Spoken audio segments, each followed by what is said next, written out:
بسم الله الرحمن الرحيم والصلاة والسلام على سيد المرسلين حبيب إله العالمين أبي القاسم المصطفى محمد وعلى آل بيته الطيبين الطاهرين صلوات وصل على محمد وعلى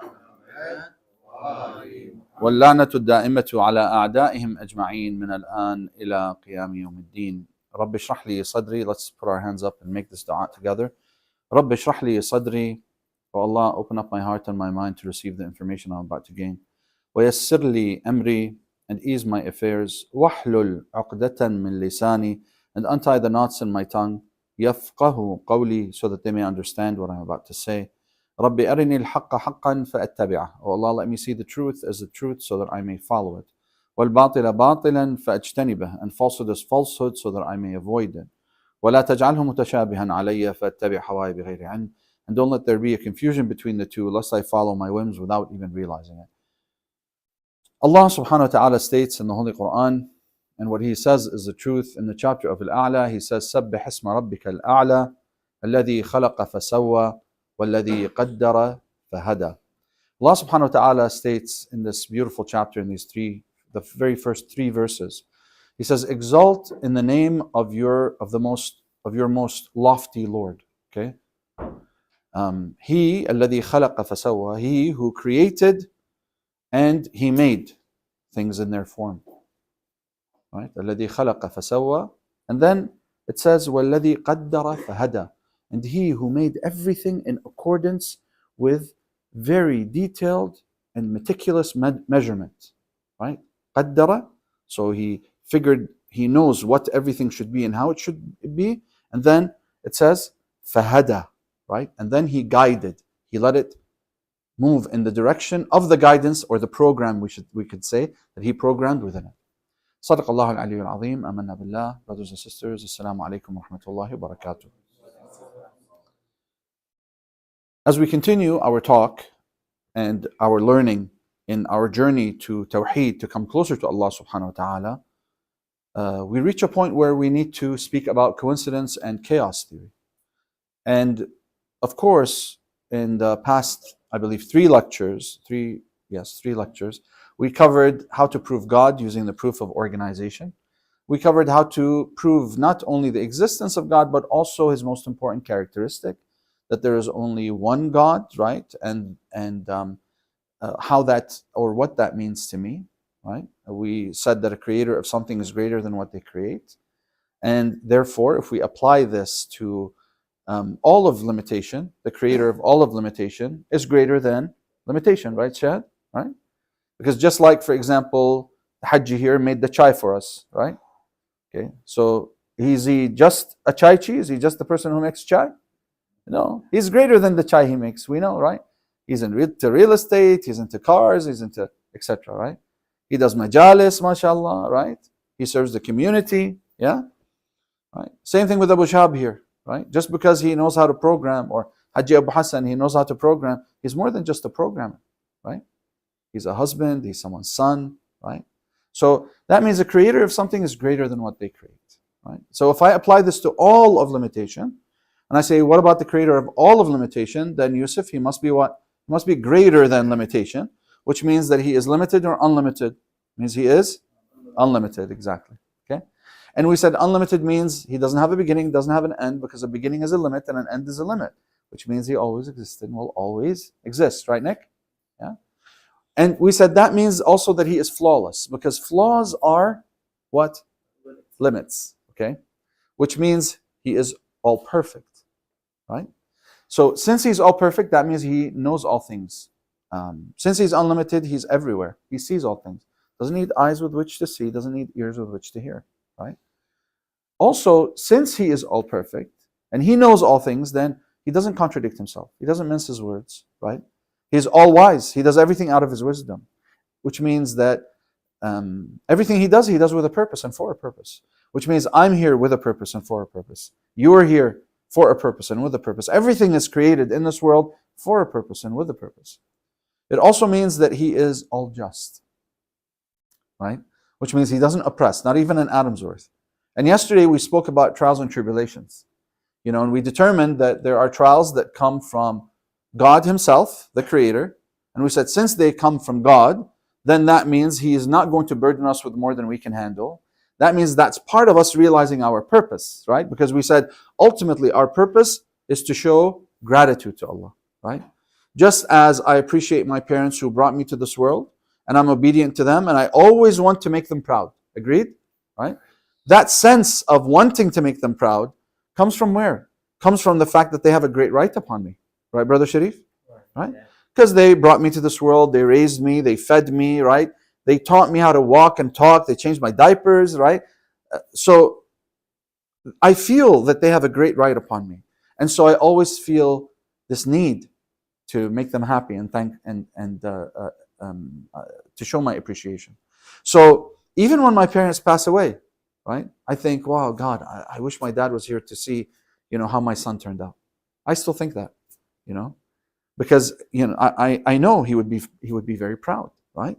So this sense that we have in us to show obedience and want to please our parents is because of that right they have over us, because we feel the sense of obligation because of that.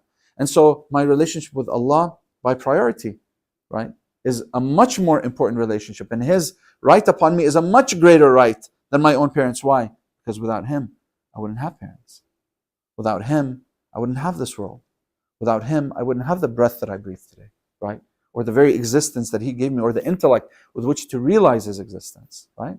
And so then we said, that means that my greatest purpose in life, really, first and foremost, is to show gratitude to Allah, right?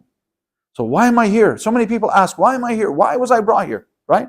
Why was I born brown? Why was I born white? Why was I born in Afghanistan? Why was I born, Pakistani? Why was I born? Well, since God chose that for you, then is it the best thing for you or not? It is. So then questioning, why, I'm at this economic status, or why I'm at this ethnicity, right? Is that right of us to do? It then becomes wrong of us to do, we realize. Why?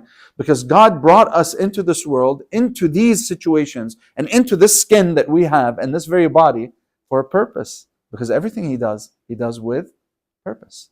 Because He's all purposeful. And out of His wisdom. And out of His justice. Right? You say, well, how come some people, they are born, into easy lives, while others are not, right? Others have to struggle, and others have to go through difficulties in their life, right? Why? Say, well, since God is the one who chose that life for them, He custom made their struggles for them based on what they can handle, right? Because since Allah is all just, that means He will not burden me with more than I can handle. Agreed?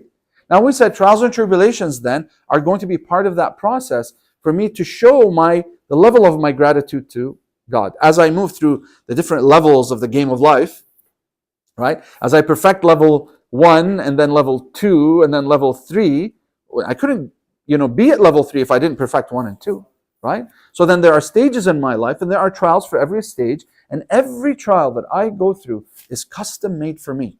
So I should really do what? I should really own it.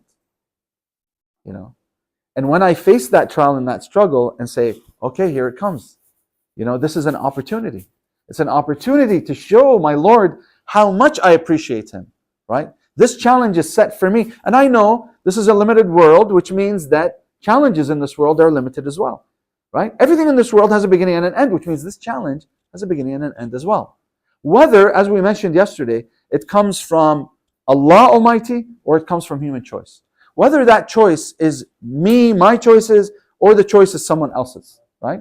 So even if it's something as bad as a war that was chosen by some evil tyrant, dictator, or maybe a so-called pseudo-democracy, whatever the case may be. The point is that if I am there and I am facing, the brunt of His bad decisions, then Allah subhanahu wa ta'ala, since He allowed it in the system, then that means that He will not burden me with more than I can handle.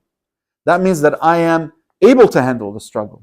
I am able to be resilient and tolerant. Right? I'm able to develop the grit that is needed in order for me to be able to surpass any challenge that I go through in this world.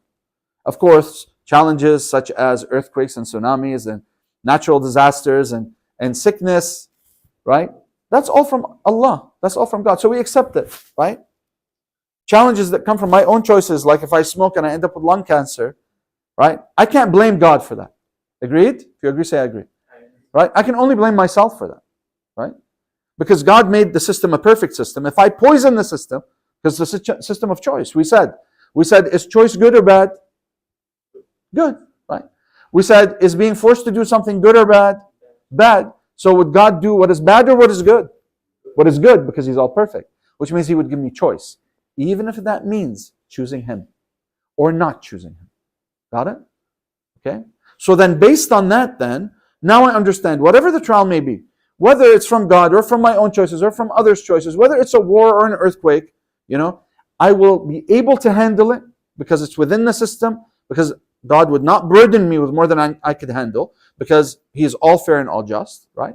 And therefore now I have to understand that, and understand that I have to be in the mindset of understanding that this is an opportunity as opposed to a calamity that's going to break me. It's an opportunity that will shape me.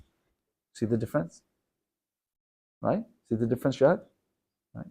So now that I understand this, I say, okay, now we're at a point where we want to talk about coincidence and chaos. Why is it that people say that this world came out of coincidence? Is it true or not?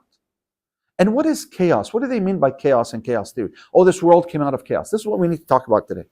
Now, first we'll look at the word coincidence. Let's break it down etymologically. Let's figure out how it's formed, right? First of all, the word coincidence starts with co, which means for something to occur at the same time or with something. Kind of like cooperation. Operation is what? Is basically something that is done. It means that done together. So when we cooperate, we are in cooperation, we're doing something together, right? So now when you add co to anything, that means together something is happening. So coincident, okay, an incident, if you have incidents more than one, right? Then you have a and incidents, then you have coincidence, which means basically two events occurring maybe at the same time or at the same place, right? It's not random. Let me explain to you why it's not random. Let's say Brother Sajjad and I are neighbors, okay? All right? I live in this house that's on the left, and he lives in the house that's on the right. Okay? Right? Now, he leaves his house and he walks on the driveway. He gets to the sidewalk. He walks towards my house, to the left. I get out of my driveway, okay, and I walk on the sidewalk to the right, okay? We leave the house at the same time, right, of the day, let's say in the morning, right? And we see each other. This is a coincident. Two incidents that occurred at the same time. But did they occur randomly? Or were they based on my choice and his choice to leave at a specific time of the day? Right? Right? It was based on my choice, right? And his choice. Which means choice had something to do with it. So it's not random. Right? Things are random when there's no choice involved. When there's nothing controlling things. Let me give you another example. Let's say, for example, I walk out of my house this one day, I go to work, and coincidentally, while I'm in work, an earthquake occurs. So why did the earthquake occur? Was it random? We mentioned yesterday that it is not random. Why? Because we said as part of this organized world, right, the need for earthquakes at fault lines to occur, right, allows the relief of pressure from the Earth's core, right? And so based on that, an earthquake is not random. It's based on an organized system. And I made the choice to go to work that day. Agreed? If you agree, say I agree. So this incident of the earthquake occurred with the same incident of me going to work, right, Yusuf? Okay. So since they occurred together in the same time, in the same place, then they're called what? Coincidence. You see? But it's not random. Now, I had this conversation with a particle physicist one day. I remember I was at the big mosque in the ICA in Dearborn, and he said, I'm a particle physicist after this lecture. And he said to me, we basically bombard molecules to try to figure out their nature and their properties, right? And he said, we have a variable that represents randomness. He said, how can you tell me there's no randomness? I said, oh, okay, so let me ask you this. I said, when you bombard this particle, right? And let's say that particle is in a vacuum. Let's talk a little science, okay? I love science, so let's talk a little science, right? So let's say it's in a vacuum. The vacuum itself, does it adhere to certain laws of nature or not? He said, yes. I said, okay, great. I said, are these laws measurable? He said, yes. I said, great. I said, when you're bombarding, right, in the particle generator and you're bombarding with particles, these particles, do you know their speed and their acceleration or no? He said, yes. I said, do you know their size? He said, yes. I said, okay, so there's nothing random here so far, right? He said, no. I said, the fact that you're bombarding it from different places and it adheres to certain physical laws in itself tells you 100% that there's no randomness here, okay? But rather you might be using that term, we say in Arabic, tasamuhan. Meaning what? Meaning just because you don't know the values related to that particular particle that you're trying to discover, right? You try to use a variable n for randomness. But in reality, okay, you're trying to use known information, okay, to bombard this particle so that then you can know its properties. So you're trying to uncover the unknown. There's nothing random about that, right? He went quiet. He said, oh my God, you're right. That's right. There's nothing random about that, okay? So then, number one, incidents occurring in the same time, the same place, or an incident occurring in this earth at this time and in another part of the earth at another time, right?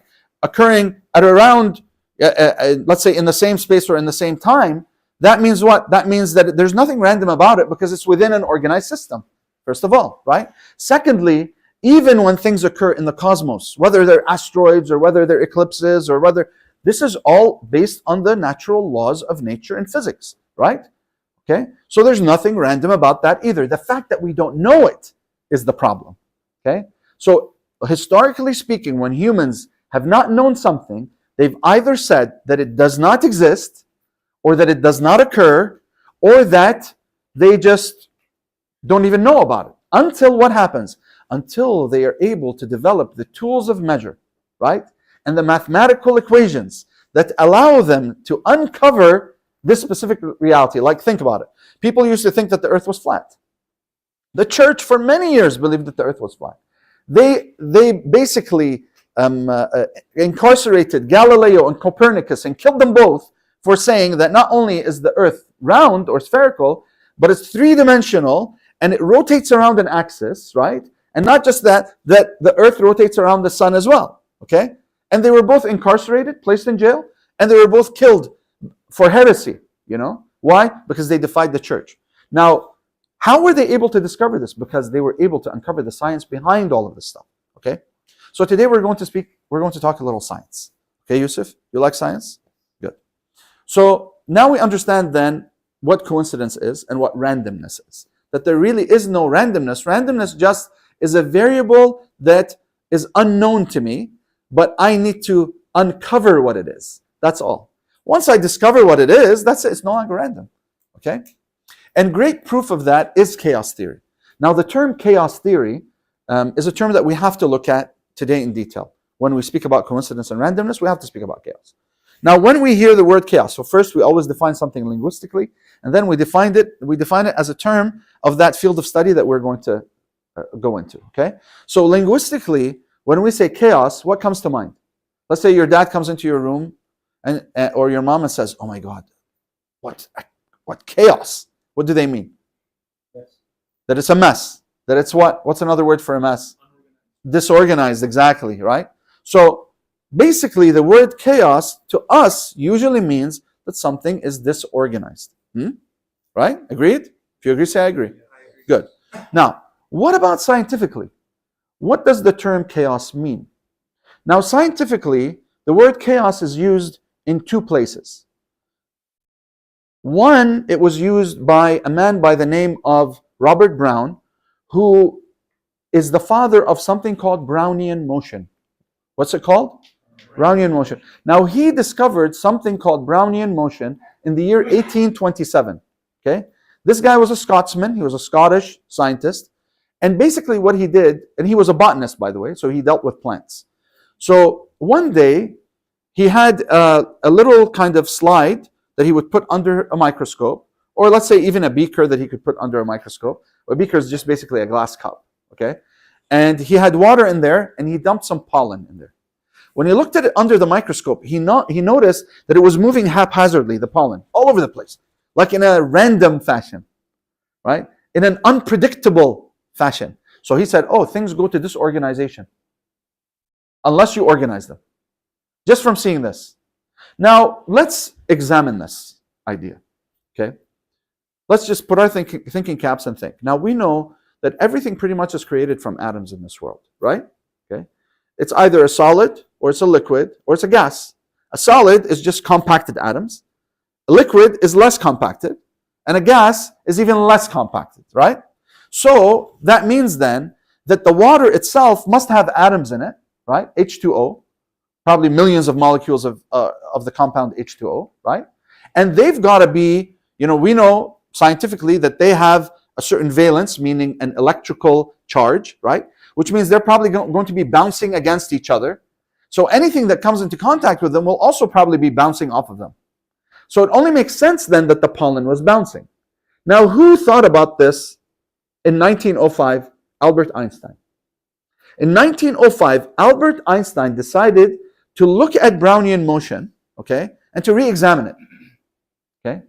Because this whole idea of everything goes to chaos unless you organize it didn't make sense to him in a world that he knew as a scientist was a world of cause and effect, right? That for something to occur, there had to be a reason for it to occur, you see, okay?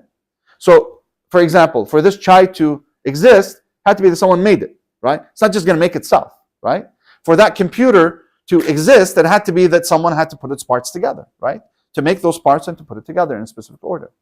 So anyway, so Einstein, he examines the same beaker. Maybe not the same beaker from 1827, because this was 1905, but he basically simulated it. And then he discovered the molecule and the atom in 1905. Him and another scientist by the name of Marianne Smalovovic, okay? She discovered it in 1906. He discovered it in 1905, okay? So what happens here is that he uncovers not only the molecule, but the atom, and also that these molecules have a charge and they have a speed at which they move, right? And so that speed, once the molecule bombards each other, because of the molecular charges that they have, when the pollen is up there, it's basically getting the brunt of the beating, and it's bouncing here and there. But it's not bouncing randomly, because it's bouncing at a specific rate, at a specific speed, right? In a specific direction based on the direction that it was hit. Just like if you're, for example, playing, I don't know, a pool or something, or marbles, right? If you hit the pool cue at a certain speed in a certain spot, then it's going to move in a certain way, right? And it'll hit the other balls in a certain direction, in a certain way, and cause them to move at a different direction, right? And a different speed. It's the same idea, right? So he uncovers then that there is no chaos really here, but rather, right, this is an organized system, but we just didn't have the tools to measure, what this movement was. So what Robert Brown thought was just random and chaotic was actually a supreme form of organization. This brings us to two other men, other than Einstein and Smalovovic, right? The next person we need to look at is a man by the name of Edward Lorenz. Why? Because Edward Lorenz is the man who coined the term chaos theory. Now, who was Edward Lorenz? Edward Lorenz was a Harvard professor who, when he was doing his PhD, he was studying atmospheric and climatic changes. And he wanted to try to uncover, are these atmospheric and climatic changes random, as was suggested in the past, or is there a rhyme and reason to it, right? So he uncovers what is called the Lorenz algorithm. Okay, it's basically three algorithms, in actual fact, in which he uncovers that there is a science and there are physical laws that govern weather and weather patterns. Okay, and he discovers then that what he coined as being chaos theory actually is a reference to an extreme form of organization when it comes to climatic systems. Climatic systems meaning the atmosphere and the weather. You see? Okay. So Great. So then he basically says, and I don't know, have you heard of the term the butterfly effect? That if, let's say, a butterfly flaps its wings in one part of the world, then in Australia there could be a tsunami or something like that. That idea of butterfly effect comes from him because he coined the word butterfly effect. That term, he coined it. How? He used the pendulum and he let it run. He let it swing. And he drew out, basically, the movement of the pendulum, and it looked like the wings of a butterfly, so he called it the butterfly effect. Okay? All right. So Edward Lorenz then proves that there is no randomness, there is no chaos, but rather it is a supreme form of organization that we just don't understand because we don't have the tools of measure. So when we're ignorant of something, we end up speculating, right? That either we don't know or that it's this way, and it's all pure speculation. There's no, proof. There's no evidence, okay? But once we have the tools of measure, we're able to prove these things. Okay, next and lastly, who do we want to look at? A man by the name of Edward Lorenz. Now, Edward Lorenz was 1960s, by the way. This is when he uncovered this chaos theory. But next is Benoit Mandelbrot, a Swiss scientist. He held the chair of Albert Einstein for many years, had 15 PhDs, okay? And he was, let's say, for lack of a better term, he was the GOAT when it came to science and so on, like Einstein. So basically, in his PhD, one of his PhDs, his first one, he had to measure the size of the British Isles. The UK, United Kingdom, okay? Britannia, right? Britain. So it's an island, right? And next to it is Ireland, okay? It looks like a witch with a top hat and a long nose, right? So he had to actually measure, the size of that island.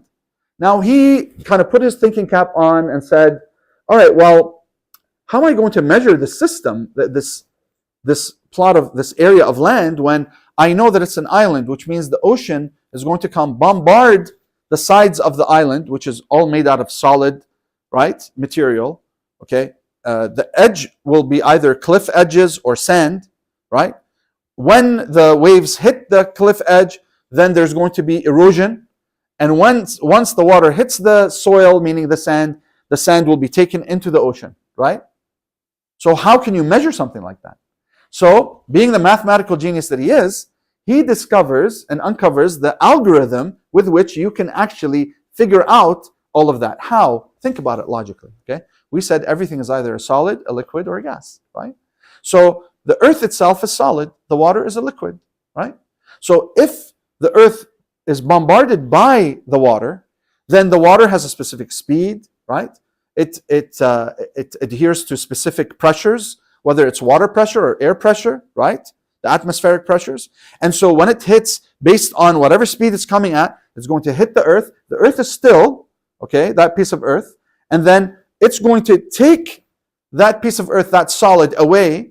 And those atoms are calculable. You can count them. You can calculate them, right? Okay, the number of sand particles that are taken away. So he was able to calculate that. And what he discovered was this. And they named a whole science in mathematics after him, called fractal mathematics. He is known as the father of modern fractal mathematics. Okay? So what is fractal mathematics? He discovered that everything at the end of the road goes down to one instance or a fractal that he called a fractal. Right? Now, you might say, well, what good does this do me to know this stuff? Well, first of all, that since he was able to calculate, the size of the British Isles, that means that there's nothing random, right? There's nothing chaotic. And this is what he said. He said, look, this tells you that everything in this world adheres to physical laws of nature, right? To mathematically calculatable algorithms that I can create, and I can figure out what the algorithm is. There are algorithms that govern this world, right?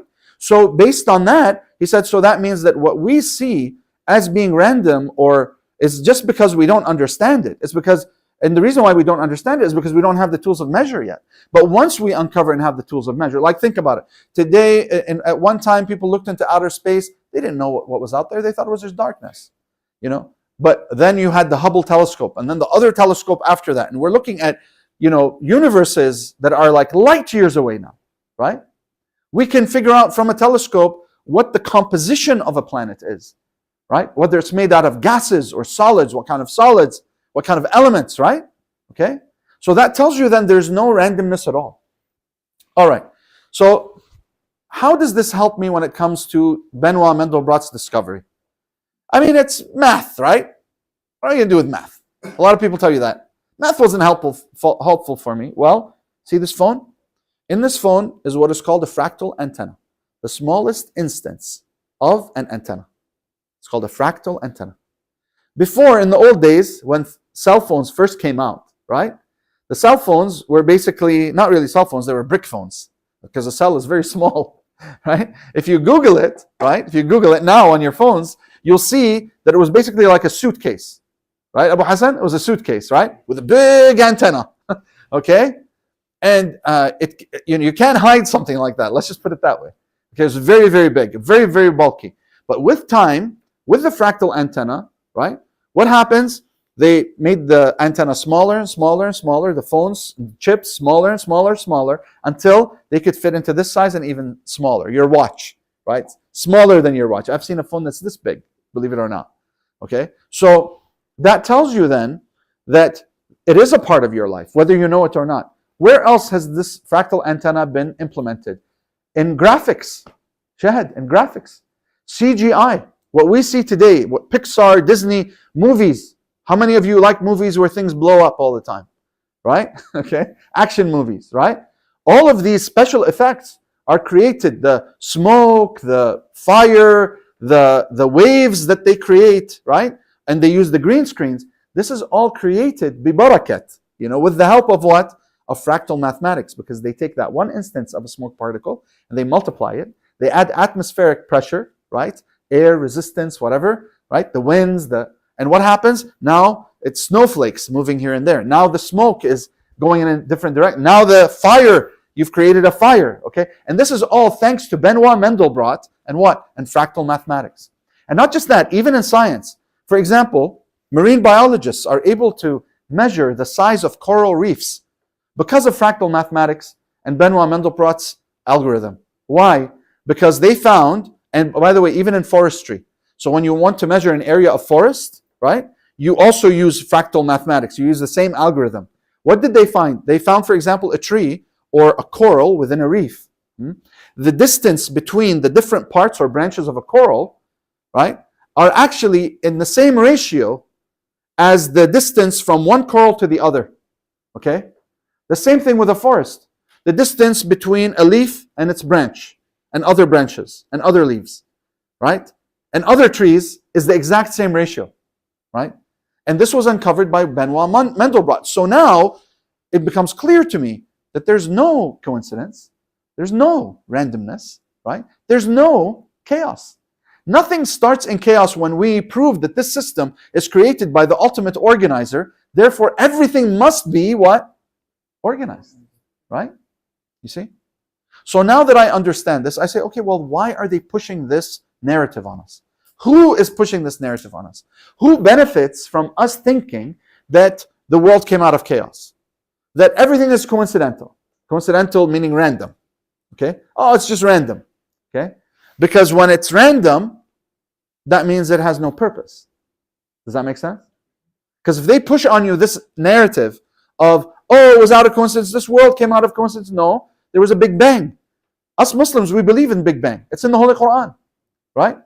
Right? Even when you read the book M Theory, right, and you find out about the boson particle that they say was how and why the Big Bang occurred. Okay, you in the book M Theory, if you ask the question, okay, well, what was the reason for the Big Bang occurring? They'll say, we don't know. Why? Because I don't know if any of you have taken chemistry. Any of you taken chemistry? Have you ever made water in a lab? Okay, yeah? So it's really interesting. So you take two test tubes. One you fill with hydrogen, one you fill with oxygen. Now if you put the ends of the two test tubes together, right, will you get water? No. You need one thing to occur in order for the oxygen to react with the hydrogen, for you to get the H2O. Can anybody tell me what that is? You need a spark. You need a spark. Yes. Once you have a spark, right at the base of the two test tubes, you hear a pop, an explosion. And what comes out? Water. Subhanallah. Out of thin air. No, not out of thin air, right?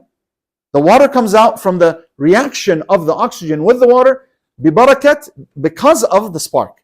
Now, who has to make that spark? Does a spark just come by itself? Or is it an effect that needs a cause as well? It's an effect that needs a cause. It needed me, right, to, kind of light the lighter or scratch the whatever thing that they call it, the igniter, right, for that spark to occur. So that's why a true scientist is an evidence-based scientist, which means that, he's going to see what is the cause of this effect. So that's why in M-theory, when you read the book about Big Bang and the boson particles reacting, right, they don't claim that they know, what it was that caused it. They say, well, we don't know what caused it, which means they do believe that there is a cause. They just didn't put their finger on it, right? So who benefits then from selling us this narrative, right, that everything is coincidence and everything is random and there's no purpose to life? Because that's really what it is. If everything is random, then there's no purpose to life. If there's no purpose to life, then what do I believe in? Whatever you feed me, whatever you sell to me, whatever you convince me is good for me. And so you have consumerism, right?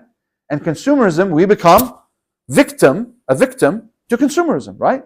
To whatever they sell us, whatever they market to us, right? This will make you happy. That'll make you happy. No, knowing my true purpose is what's going to make me happy. My true purpose is connecting with my Creator. Because I know He created me, my true purpose is to show Him gratitude and thank Him for creating me, right?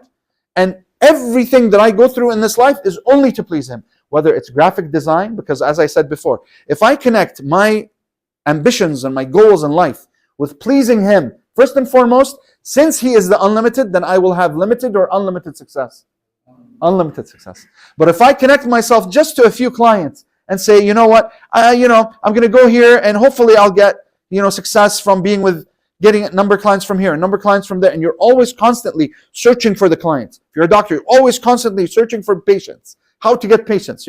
If you're, a content creator on YouTube or on Instagram or on whatever social media platform you're on, TikTok, you're constantly trying to figure out, how many, followers to get, right? But if you connect yourself with the limited, then you will get what?